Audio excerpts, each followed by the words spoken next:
obviously Geauga County is a rural community, and we have a large Amish population.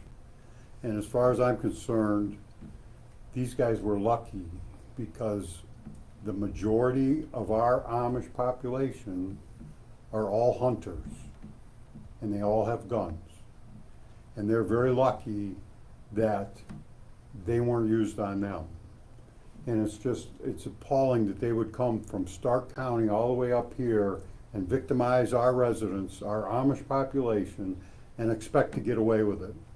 Because obviously they're not going to. The technology that we have, the dedication that we have with our deputies and our detectives, the fact that we use flock cameras all over the county and share that information with all the counties around us enables us to solve these crimes. And I feel very confident within the next couple of days, the other two individuals are also going to be joining him in our jail. So anybody have any questions?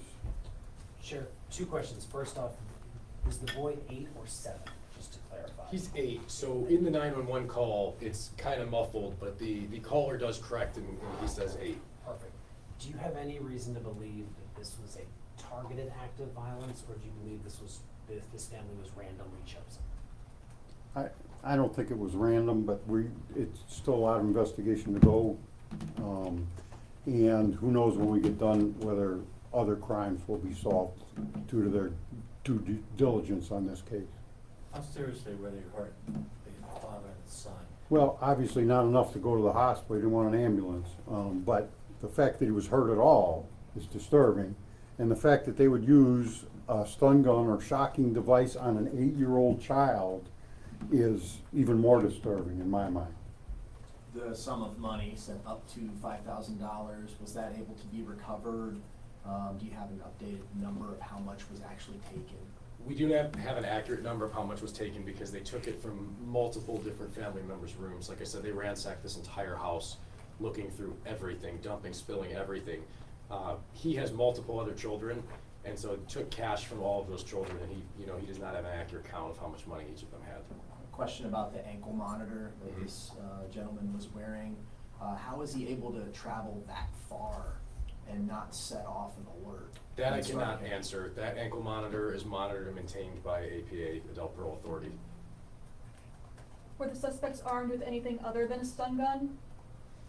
The suspects threatened multiple times that they were in possession of a weapon, but one was not presented. We do know with certainty that they did have an electrical stun device, as we did recover a portion of it that broke off during the incident. And with this case involving multiple counties, are there going to be any jurisdictional challenges in handling it? Our case is within our county, so all of our charges are going to be just within our county. I think there will be many additional charges coming from those other agencies as they further their investigations. Will the suspects be charged equally?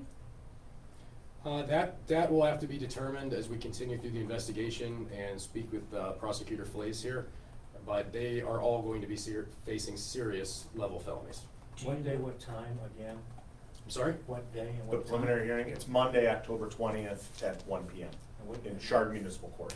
And what time did this all? The crime was October 9th, and we received a call at 17:26. Do you know who the other 2 individuals are? This is a very serious crime, and my detectives have worked very diligently on that. So I don't want to release anything that is going to hamper the prosecution or the outcome of this crime. I want to see that justice is served upon these individuals for these victims. So at this time, I can't comment any further on that, but I am very confident that we will resolve this with all 3 of them. When people see this story at home, what do you want them to take away from it? Don't ever come into our county and commit a crime like this, because you will go to jail. And we will find you, no matter how long it takes. And you heard the diligence of our detectives working night and day to solve this crime and get these guys off the street, because I'm sure this is not the first time they've done that. And we aim to make it the last time. Did you recover any of what was stolen? The money or anything? Money right now, we can't make any determination if any money that we did recover or are going to recover can be directly linked back to those individuals. However, we did recover the vehicle used in the offense, and that is in our possession.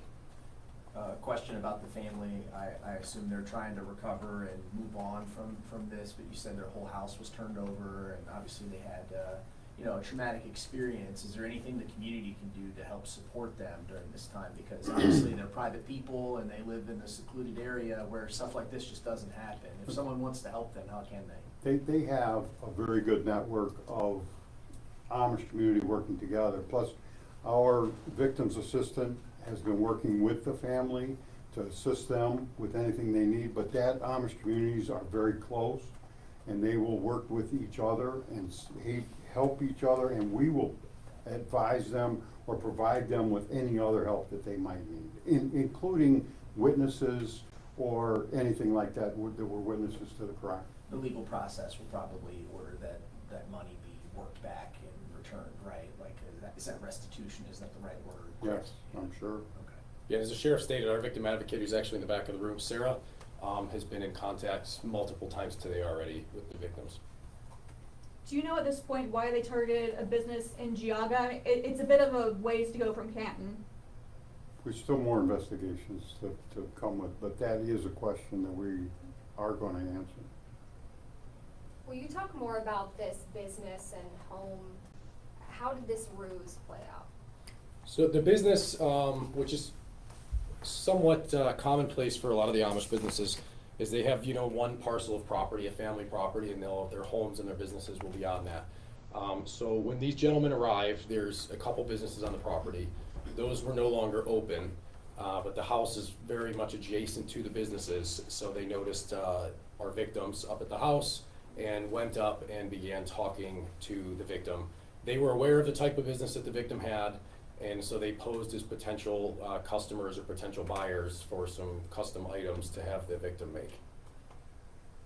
And the multiple businesses is important. Do you want us to hold off on showing those businesses? Is it okay for us to air that? I want to clarify that because I think there's a library Well, there too. And He didn't want his address put out, but he said that you could film the property, so we're not gonna give you his address. Mhm. It's the best way to answer that. That's kind of, that was what he advised us, so.